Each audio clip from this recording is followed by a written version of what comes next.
I'm here today with Kelly Greene from Channel 13. How are you? I'm good. Thanks for having me. That's good. I'm glad you came all this way to do this. So to begin, how long have you been a meteorologist at Channel 13? I've been at Channel 13 for about 4.5 years. So what got you interested, kind of going way back, what got you interested in communications? Going way back. Yeah.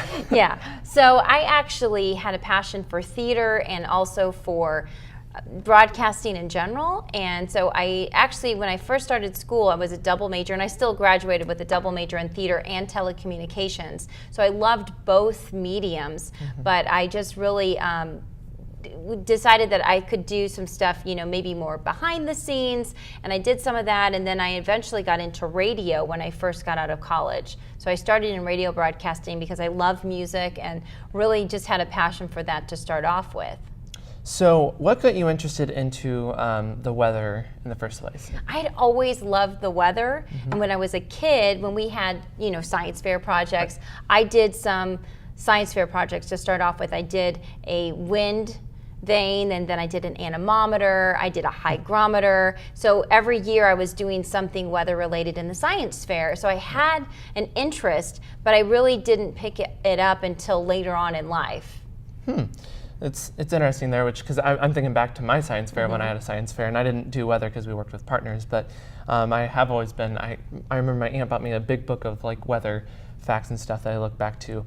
So what makes you love the weather? What one thing in particular, if anything, interests you the most? Well, one of the reasons why I always had an interest in weather is because I was really scared of thunderstorms. And even I'm the oldest of 4 kids, and when I was, at home with my siblings, I would knock on the door when it's storming, and I'd be like, "Hey, do you want me to sleep with you?" Aww. Because I was actually the one who was scared. Right. And I try to teach kids that too, that it's okay to be afraid of lightning and thunder because they are dangerous, but also be curious. What is it? What causes it? Why does it happen? What's the noise from? Those kind of things that, let that fear help you learn more. And that was one of my things too, is that I really loved listening to thunderstorms, but I was scared at night and wanted to understand it better.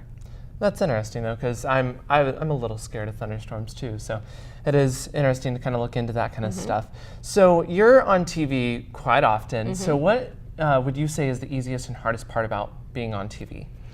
Well, I would say when we get into severe weather, that's really the most intense time. We're getting in all kinds of new information, and we're looking at chat rooms with the National Weather Service, and we have emergency managers that are also on this chat room, and they're giving us live reports of what's happening. And so it makes it real. And so we may be looking at the radar, and we may be looking at what we think is happening, and then we start getting the information in. It makes you hyped up, I mean, while it is exciting to one end of it, it makes you nervous because you want to be able to do a good job and describe what is actually happening. You're looking at the radar and you're trying to say, hey, if you live in this neighborhood, we need you to seek shelter, and how important that is. And I've been doing some research and studies on how important, TV is as really relaying the message. And it's very important to get that message out. Now, people have smartphones, and that's going to change things quite a bit with being able to have the technology and give you an alert, hey, get to a safe place because there's a warning in your area. But for us right now, TV is the go-to, and so when if the warning sirens go off, people turn on their TV. If they get an alert on their phone, they're still probably going to turn on the TV. What is happening? So we have to be there in the now and just actually be able to relay the information without causing fear, try to be calm about it, but also make sure that they are going to take the right moves to keep themselves safe. So, and throughout that, you don't know what's coming up. So that's what's always interesting to watch, is that there's so many different things coming up, and you have to look at it and report on it as well. So aside from a busy breaking news day like that, what does an average day look like for you? Okay. So normally we start off forecasting. That's one of the biggest reasons why I'm in it, because I love to forecast. Even though I love the broadcasting part earlier on in my career, I love the weather part. It's so interesting. There's so much that I learn all the time. I try to learn something new about every day because there is so much technology out there. So we start off forecasting, going through what is happening today and then going all the way through 7 days. So that is a lot of information. And even that far out, going 7 days out, is a long, far time frame that things change by then. So we focus more on the first couple of days. That's the primary one. And then after that, we start working on writing up the weather story. So the weather story goes to our website. It goes to any kind of social media that we're doing, and we're always using Twitter and Instagram and Facebook to also get the information out. And then we also have to get ready for TV. So we also have graphics that we have to build. So we're producing graphics as well. So we're unlike the National Weather Service where they have a staff that's what they're doing mainly, is just forecasting. Although they have some graphics they have to build too. We have multiple things that we have to do from the TV side of it. So what weather event do you like the best as you're forecasting and going through, such as snow, thunderstorms, tornadoes? What's your favorite? Winter storms are my favorite. Really? Yes, because with a winter storm, it doesn't necessarily cause as much tragedy as a tornado or a hurricane or flash flooding event.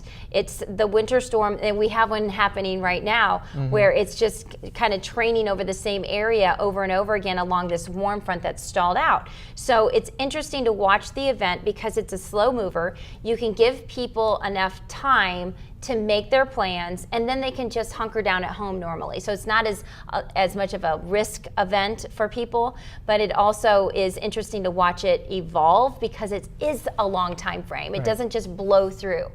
And sometimes even watching out for freezing rain and sleet is interesting because we're looking at the entire column of the atmosphere. So for me, I love that too, all part of the winter storm. Right. And that's interesting now that you talk a little bit more into it because just all the other fun aspects. So do you like reporting out in the snow? Do you like the cold? I'm fine with being in the cold as long as I'm dressed for it, and I can be dressed appropriately and have the hat and the gloves and the hand warmers and good boots. So yeah, I'm totally cool with that as well. It's fun. So as a meteorologist, you sometimes get to go out in the field, but you mainly report back in the studio. What are some of the fun places that you've traveled to and reported from? Well, earlier this week I just reported, actually I should say last Friday, was in Delphi for a groundhog, which is not really a meteorological story, but it's just fun. It's a day where we like to say we give the forecast to the groundhog. Yeah. And we actually had a local groundhog in Delphi in Carroll County, so it was kind of fun to go there and just be fun with it because, weather can be serious at times, but a lot of times it's what people talk about every day. So try to make it a little bit light mood, and that was a fun little thing I got to do just last week. Yeah, so if you could choose any place in the world to broadcast from, where would you love to do the weather from? I love it here because we have all the seasons. I would be bored to tears if I was in San Diego where the weather's the same all the time. I really enjoy all of the seasons. I like the fact that we do have the mixture of a little bit of potential for some freezing rain and snow, and then we have the spring thunderstorm season that can, any time of the year we can have a tornado. So for us, there's so much variety, and people always joke that, if you don't like the weather in Indiana, wait an hour, it'll change. That's and true. It does change quite a bit, and that can make our job very difficult too. Right, yeah. And a lot of talented meteorologists here because of that reason. 1 minute it's perfectly good, and then the next it's a huge winter storm. So before we go, what advice would you give to young students such as me trying to get into the communications field or meteorology? Well, I would say when you get into college, you definitely, you want to take as many math and science classes as you can. Calculus is a big class, important class to get into, like the thermodynamics for weather. But as far as broadcasting goes, as a wide spectrum, getting an internship. I've had, I think, 3 or 4 myself when I was going through college, and then I went through another round of school to do meteorology.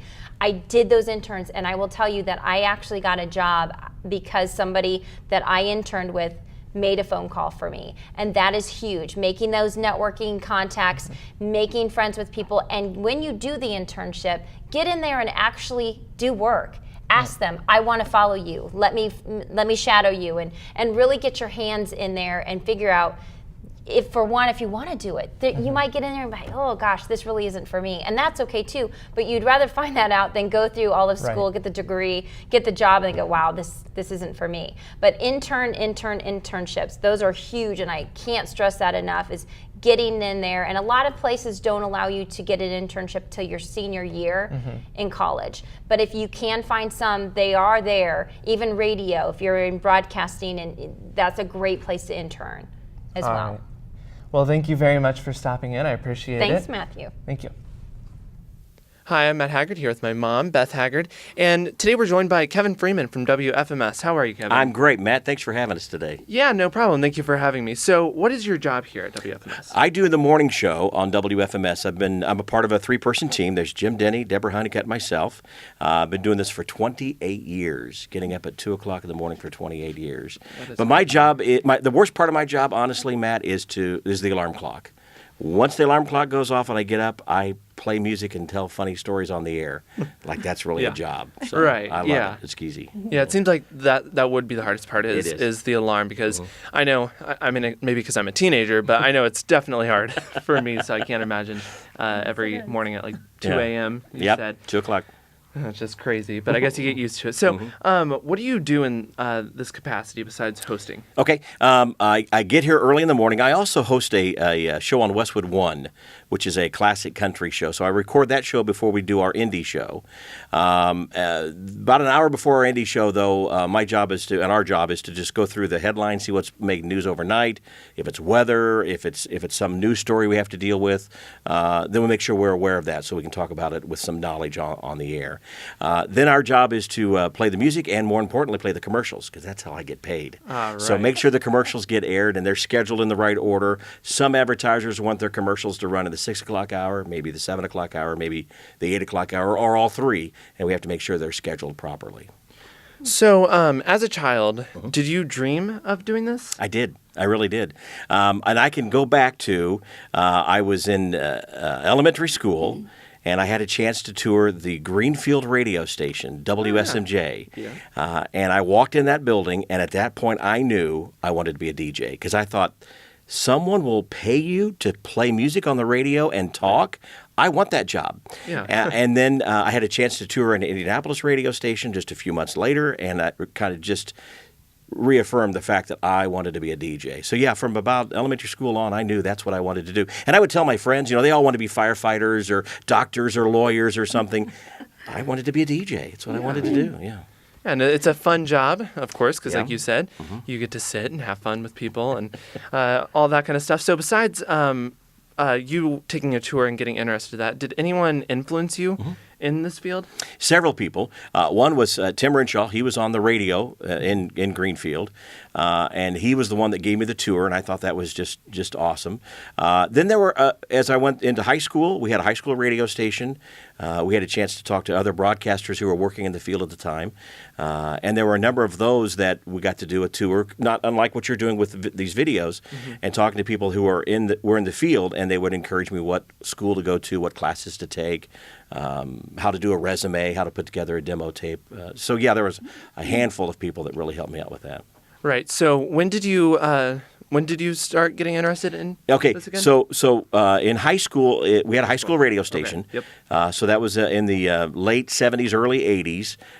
Was able to be on the radio there at the high school radio station. And then I chose to go to Anderson. It's university now, but it was Anderson College in those days, and worked at Anderson. There was a radio station in Anderson, Indiana that I worked at as well. So that my first paid gig was about 1982. And that, again, I thought, okay, I'm getting paid to do what I really love. This is wonderful. So right. So throughout all that, you've been here for 28 years? 28 years. 28 years, yeah. Which is quite a long time for some 17-year-old. Yeah. Yeah. So what are some of your accomplishments? I'll tell you what, been really fortunate. Work with a team of some great people. We have won a number of CMA awards, which is the Country Music Association Award. They showcase the #1 radio stations and then the personalities. And we've won Station of the Year a number of times. We won Personality of the Year 2 different times. And then the Academy of Country Music, which is another organization that recognizes country music, they gave us the award for Personalities of the Year as well. So we won a couple of national awards with that. So I've been real fortunate. I credit a lot of the people I work with, though, making that possible. Helping you be funny. Absolutely. They laugh at your stories. That helps you get the. Absolutely. Yeah, the people that you work with definitely helps you in your field. So you mainly stay here, but where are some of the places that you have gone? Great question. Yeah, people think that we just live in the studio, and obviously 90% of my job is that. But on occasions, they do send us out to do things. One of the places we go on a frequent basis is Nashville, Tennessee. We do our show from Nashville, being a country music radio station. We're down there at least once a year, sometimes twice a year, to do our show. So we'll broadcast from Nashville. I've had the tough assignment to broadcast from Disney World a number of times. Oh, man. I know. That's Take a tough. moment and feel sorry for me. Even a Disney cruise, broadcast from out in the ocean on a Disney cruise. That sucks. One of the highlights for me was on the 1 year, and I hate to say anniversary, but on the 1 year marking of 9/11, they sent me to New York City to do a broadcast from there. And we got to go and talk to a lot of the people who were either first responders or people who were there when the planes hit. And that was just an exciting part of my radio career, to be able to be a tool for them to tell their stories. I thought that was great. I've also done broadcasts from a hot air balloon, flown with the Golden Knights, which is the parachute team. Didn't jump out of the plane. I just kind of rode with them. It's still cool, though. Yeah, I didn't want That to. would make for a good Didn't want to do that. Oh no, that wouldn't have been. We do another show and try it again. We could do a retake and we could video. No? No. So so again, 90% of what I do is in a studio, but there's that other part that we're out and we enjoy that. So how long were you, going back to the when you were in New York for the year after 9/11, how long were you there? We were there for about 4 days. They sent us there a day early before our broadcast to get stories, and we would just walk around. And it was amazing. It was 1 year afterwards, and you just had to walk in that area and just stand there with a microphone and say, who has a story to share? Right. And everybody, from a cab driver to the guy selling newspapers on the side of the street to the first responders. A couple of the stories I remember, we talked. They brought back many of the first responders that were there to help look through the rubble. And they, of course, had some stories to share. But one of them that really stuck out with me were those with the rescue dogs. These were rescue dogs that were trained to find survivors. They weren't cadaver dogs. They were there to find survivors. And they shared with us that the dogs literally got emotionally drained because they were digging through rubble and not finding survivors. And so what they would do is they would hide people in the rubble so the dogs could find somebody and be excited about it and then go continue their search. But it made me just appreciate what as a country we went through, and then certainly what those first responders did was just amazing. I mean, true heroes, really was. So I was privileged to be that tool for them to tell their story. But we got there about a day early, recorded a lot of the stuff, and then I think we did 2, maybe 3 shows from there. Yeah. Have you been back there? I have since? been back a number of times. We've done our show. We've done our show a few times in New York City for different award shows or whatever, but we've gone back to Ground Zero. I was there when it was still a big hole. And they took us down into the hole where they had dug out all the rubble, and then we've been back since, where they have the memorial there too. So it's been. Have you been in the museum? I have not been to the museum yet, but I'm excited to go again. Yeah. You're talking about one of our favorite places. So Matt and I did a video the last time we were in New York, just kind of chronicling everywhere that we were going and explaining it to people. We always go to the 9/11 site. Yeah. It's very special. Some of those work dogs you're talking about, Indiana Task Force 1, Team I'm on. Sure. Actually, our team was out there with some of the working dogs. Yeah. And that is the stories you talk about. That's something that I live with the people that were there. So it is very impactful. Yeah. You should take time to go to the museum. should, It's very touching. I remember going Very into well done. one of the restaurants and just we were at a scheduled lunch and just asked the waiter, do you have a story about 9/11? And them sharing their just the city being totally dark and not being able to you think about it, there's no lights. They'd lost the lights, and someone having a pin light, flashlight, and guiding them through an area they needed to go. Just an amazing story. Yeah. So were you broadcasting? Were you working the day that I was. 9/11 happened? Actually, I was and I wasn't. And it's an interesting story about Greenfield as well. I had the day scheduled off that morning because I was asked to go speak at Greenfield Central for their career day. And they had us different people with different careers speaking to seniors, maybe juniors. And I was I don't think I was in a full, I'm trying to remember if it was the full assembly, but anyway, I was in a room with a lot of kids. And in those days, you have pagers and cell phones. And I had turned my phone off, getting ready to go in and do the little speech I give. And just as I was about ready to start, someone walked in with a piece of paper and handed it to me, and it said, "Call your radio station immediately." So I called my station, and my boss said, we've been hit, the towers have been hit, second tower's been hit, you need to come back. Jim and Deb were on the air at the time by themselves. So I came back in. We broadcast live then pretty much wall to wall after that, teaming up our news partners, Channel 13, NBC affiliate. So we had them on the air then too. So we were on probably, I was probably on about 2 days, just, getting interviews and stories and stuff. I remember my boss came in though, and he said, had an all-staff meeting just outside the studios and said, if your job doesn't require you to be here right now, go home and be with your family. Be with your kids. Be with your spouses. Go home. But in our case, we had to be on the air to tell the story, have other people tell the story. But I was glad I was there in order to be able to be used as a tool. It was a horrible story to have to tell, though. But I do have a tie with Greenfield because of that, and I saved that note in my box, my shoebox of just mementos. I have that little Post-it note. If someone's handwriting, I don't know who it is, wrote, "Please, call your radio station immediately." Huh. That's amazing. Yeah, it really is. And did you have much time to process what was going on? Well, I immediately, of course, turned on the radio and heard Jim and Deb talking about it, and they had Bruce Kopp from Channel 13 on at the same time as well. So they were kind of telling what was going on. But it wasn't until I got back to the station, about 35, 40 minutes from Greenfield to here, before I saw the video. And, and it was just... horrific. Hearing it on the radio is one thing, and in your mind you visualize it was far worse than what I visualized. Right. So you have a family and wife. You're a grandpa. I'm a grandpa. I've got Which is awesome. 3 daughters. All 3 have been married. All 3 are married. I have 3 sons-in-law and 6 grandkids. 6 grandkids. 2 grandsons and 4 granddaughters. Ooh, it's going to be a lot of weddings to go to. Yes, but I don't have to pay for But these. you don't have to pay for I had to them, pay that's for the right. other ones. I don't have to pay for these. Clear, you're going to enjoy it because you're not paying. That's right. That's right.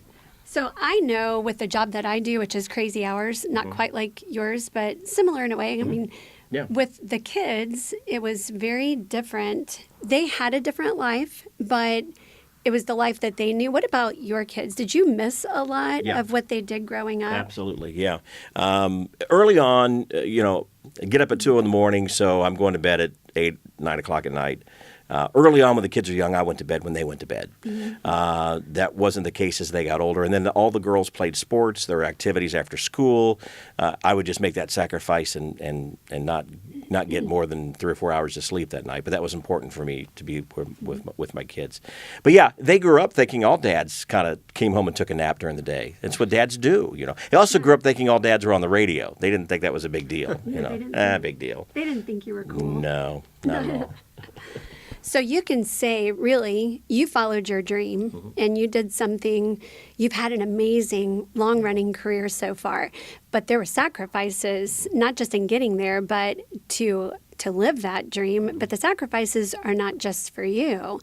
You expect and demand those sacrifices of your family as well, which is, again, as a firefighter, and I'm living out my dream. As elementary, I was 5 years old when I said I was going to be a firefighter, and I meant it, and I've had that opportunity to still live out that dream. My kids had a lot of sacrifices along the way with the task force and everything else I've done, and me not being at most of their functions. So it's interesting as people follow their dreams, there are sacrifices. But we always just think, well, I'm willing to make that sacrifice for me because this is what I want. Sure. But we don't really always think about the sacrifices that you're going to demand from your wife and your kids and even your grandkids now, because you're still working. Yeah. So that's that. As you said that made me really think, there's sacrifices. And you were in elementary school. Was there ever a point that you veered off of that dream and thought of doing something different, maybe pursued something different before you got back on track? I actually thought about, and people laugh when I say this, I thought about wanting to go into become a funeral director. I actually thought that was interesting. And I took a couple classes in high school, the study of death and all. I mean, just horrible classes. But it was, to me, it was like I wanted to, because I thought that was fascinating. But then I found out that, I could be on the radio. I'd much rather do that, I think. But Right. Now, there was a couple things in college, when I chose this as a career in college, there were a few obstacles I had to go through, one of which, and at the time, I'm old enough to know, or old enough that people didn't really understood, but it was very difficult for me to read. And it was difficult for me to read out loud. And to be a broadcaster, reading out loud was difficult. And it wasn't until I was in college I discovered this thing called dyslexia. And there was a college professor that sat me down, and they worked with me on creating roadmaps for my script that would allow me to read, not just read to understand, but read verbally out loud that people could understand it then too. So that was an obstacle for me to go through. It was my dream, but in order for me to live my dream, I had to do a couple of extra steps that some people didn't have to do, and one of which was dealing with that learning disability that I had. And again, early on, all through school, it was early enough that people didn't quite understand that, or I was able to mask it enough. But in college, I couldn't keep up with what was required of me. And then luckily a professor, pulled me aside, and they worked with me, and they said, this is what you need to do. And of course, I was happy to do that for this, make that sacrifice, learning extra in order to live my dream. Mm-hmm.